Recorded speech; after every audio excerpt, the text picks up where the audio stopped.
The amount of people that have come after Chappell Roan because they said they weren't going to endorse neither Kamala nor Trump, but have had nothing to say about Marcellus Williams, you guys are embarrassing. I have literally seen like 6 videos of Kamala stans crying over the fact that Chappell Roan didn't endorse her. That same energy that you're using right now to cry over your queen not being endorsed, you could be using to text Marcellus to this phone number. He is scheduled to be executed today. Today, the 24th at 6 p.m. Eastern time in Missouri. You could be emailing and tweeting and sharing. Go to savemarcellus.org. You could be doing all those things.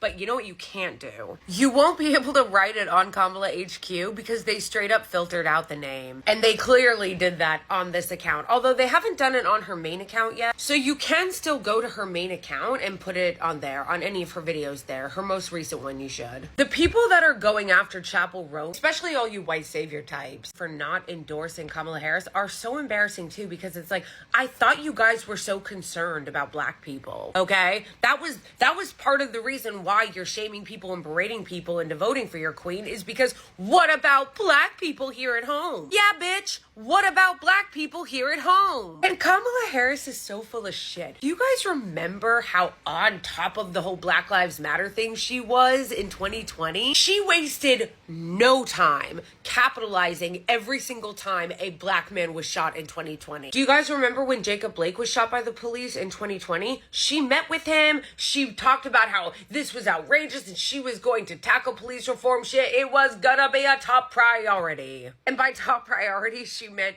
more funding to the police and talking about how we have the most lethal military in the world and cop cities. And what's so cynical about this is that it was all just for election campaigning. Like, she didn't give a fuck about Jacob Blake. She was doing that because she at the time was still trying to like angle for a position in the administration. And now she wants to be president, and she's made the calculation that Black Lives Matter is not popular anymore. People have moved on from it. Apparently, all you people who won't even bring up Marcellus Williams. Anyway, text and fax and tweet at and email and tell them to stop the execution, and reach out and tweet and comment to Kamala Harris and tell her she needs to say something to stop this execution tonight. If she were to say something, it can make a huge difference. More energy on this, less on obsessing over bullying Chappell Roan for not endorsing her.